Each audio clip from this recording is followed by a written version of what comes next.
You negotiate a great price on a stock lot, wait weeks for the shipment, and open the first carton of A-grade garments only to find skipped stitches, missing labels, and permanent stains.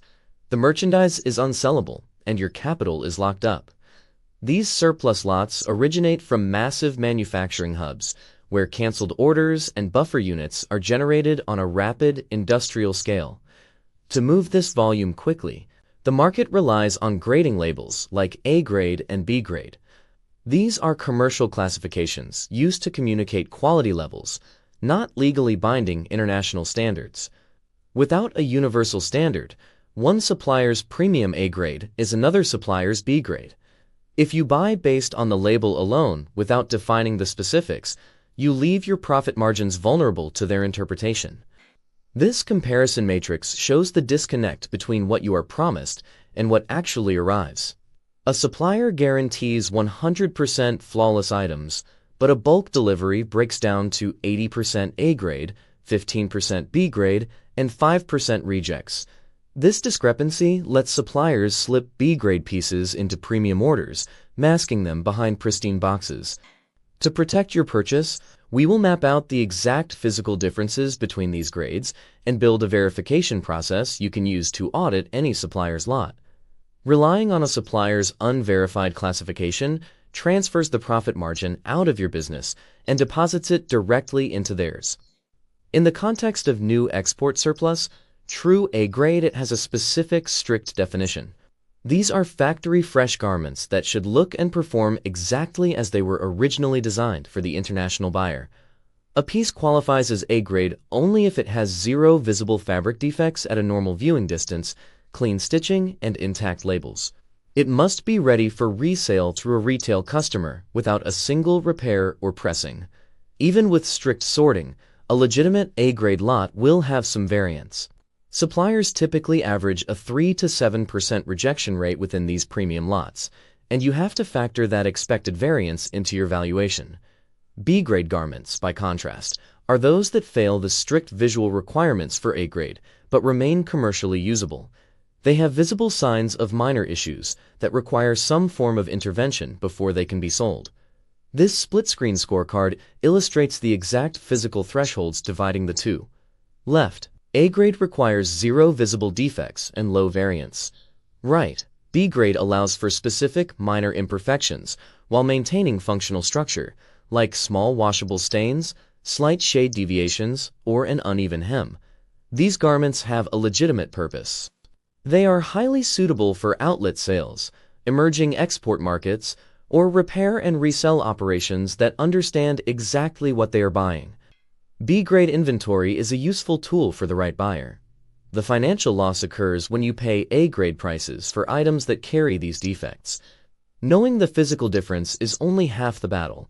Suppliers actively exploit the lack of universal standards to inflate the perceived quality of a mixed lot. The deception starts on the warehouse floor. Workers stack heavy, unmarked cardboard cartons into large pallets, deliberately burying boxes containing higher defect goods at the bottom. This is called selective carton placement. The seller packs the highest quality, true A-grade pieces into the top cartons. A casual inspector checking only the easily accessible boxers gets an inaccurate overview of the total shipment. For remote buyers, suppliers use photography manipulation. They pull the cleanest 20% of the lot, steam them, press them, and send photos that are technically accurate but statistically deceptive. Others will grade an entire lot based purely on the original brand's reputation. They assume a recognizable label guarantees high quality across the board, entirely skipping the piece-by-piece physical assessment. Passive, remote purchasing allows every single one of these manipulation tactics to succeed. To protect your margins, physical intervention is mandatory. Your operational defense against these tactics is a structured physical inspection prior to purchase. You have to verify the grade based on the cartons, not the claims. This flowchart details the random sampling verification loop. First, bypass the top layers. Demand random samples from middle and bottom cartons, eliminating curated selections. Next, execute a deep inspection. Check fabric surfaces under good light, verify care tags, and inspect hidden seams for skip stitching. Crucially, your inspector must photograph every single defect they discover. Writing down that a seam is torn is a subjective claim. Snapping a high-resolution photo of the torn seam is objective proof. Implementing this rigorous inspection adds immediate logistical cost and operational friction to your buying cycle, but that upfront effort prevents unrecoverable dead stock losses downstream. An unrecorded inspection is useless when a dispute arises. Photographic evidence is the only tool that converts a subjective complaint about quality into undeniable negotiating leverage. Once you have an accurate assessment of the lot, you need to apply market relative grading. A garment that sells easily in one market might be a reject in another. This decision tree outlines acceptable defect thresholds. EU and US retail demands strict perfection, a defect rate below 3%. Emerging market wholesalers can absorb B-grade aesthetic defects for lower blanket prices. However, kidswear and high-friction apparel have zero tolerance. Structural hazards trigger instant rejection. Defining your exact market tolerance ensures you don't overpay for perfection your customers don't demand, while keeping you from accidentally importing unsellable hazards. With your market tolerance defined and your inspection data in hand, you can now restructure the purchase agreement in your favor.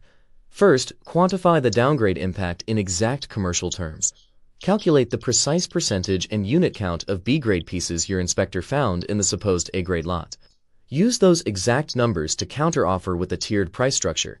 You agree to pay the premium A-grade price only for the pristine units and apply a heavy discount to the proportion of B-grade goods. This purchase agreement outlines the required next step. You must lock this standard into a legally binding document before any money changes hands, clearly stating a maximum acceptable B-grade content of 3 to 5%. The contract must outline an exact remedy if the delivered lot fails the standard. Specify whether you will take a proportional price reduction or return the defective units entirely at the seller's cost. If a supplier disputes your clear photographic evidence or refuses to sign a written grade standard, walk away immediately. Those are signals that they intend to hide defects. The buyers who actually get what they pay for never ask a supplier how they grade their stock. They take their own verified standard, protect their capital, and force the market to comply with your rules.